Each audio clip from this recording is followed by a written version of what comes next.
అనే కూతుర్లు, అంకయ్య అనే కొడుకు ఉండేవాడు. వీరికి కటిక పేదవారు, తినడానికి తిండి లేదు, కట్టుకోవడానికి సరైన బట్టలు లేవు, సకల కష్టాలు పడుతున్నారు. ఒకరోజు ఊరి వారందరితో కలిసి పిడకల కోసం అడవిలోకి వెళ్ళారు. అమ్మా, పొయ్యి మీదికి ఎవరైనా ఇస్తారు కానీ పొయ్యి కిందికి ఎవరిస్తారు అని చెప్పి ఇద్దరు అక్కా చెల్లెళ్ళు గంప తీసుకొని అడవిలోకి వెళ్ళారు. అడవిలో దారి తెలియక ఏరుకుంటూ అలానే ముందుకు వెళ్తారు. అంతలోనే చిన్నక్కమ్మకు దాహం వేస్తుంది. చెట్టు మీద ఎక్కి చూడగా కొలను ఉన్న చోట కొంగలు కనిపిస్తాయి.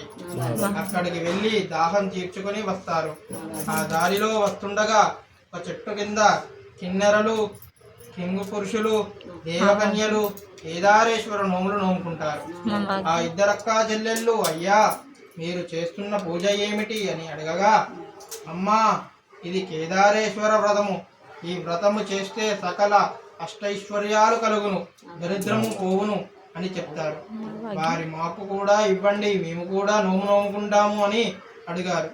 నోములు, అక్షంతలు, ఉడుక వారికి ఇస్తారు. అక్షంతలు పిడికలపై చల్లగా బంగారు పిడికలుగా, వెండి గంపలుగా మారుతాయి. వాటిని తీసుకువెళ్లి ఇంట్లో జరిగిన విషయం చెబుతారు.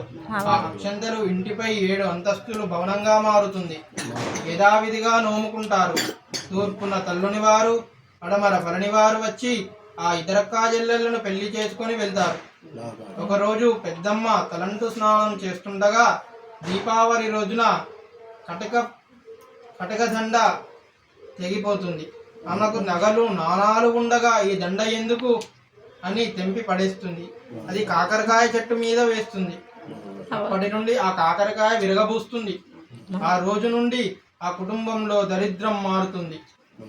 అక్కయ్య అనే పిల్లవాడు కాకరకాయలు అమ్ముకుంటూ జీవనాన్ని కొనసాగిస్తున్నాడు. ఒకరోజు అంకయ్య చాలా బాధపడుతూ, అమ్మా మనకు చుట్టాలు పక్కాలు ఎవరూ లేరా అని అడుగుతాడు.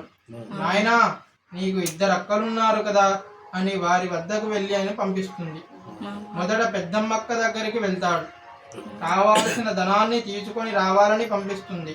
పెద్దమ్మక్క ఇంటిలో వెళ్ళి 2 రోజులు ఉంటాడు. వచ్చేటప్పుడు గుమ్మడికాయలో పుత్తడి వరహాలు ఇచ్చి పంపిస్తుంది. దారిలో వస్తుండగా గరత్మంతుడు ఎత్తుకెళ్తాడు. మళ్ళీ తిరిగి పెద్దమ్మక్క దగ్గరికి వెళ్తగా కంకబొంగులో మళ్ళీ కొంత బంగారాన్ని వరహాలను ఇచ్చి పంపిస్తుంది. దారిలో వస్తుండగా గొల్లవాణి వేషంలో వచ్చిన కేదారేశ్వర స్వామి కంకబొంగు నాదని తీసుకొని వెళ్ళిపోతాడు.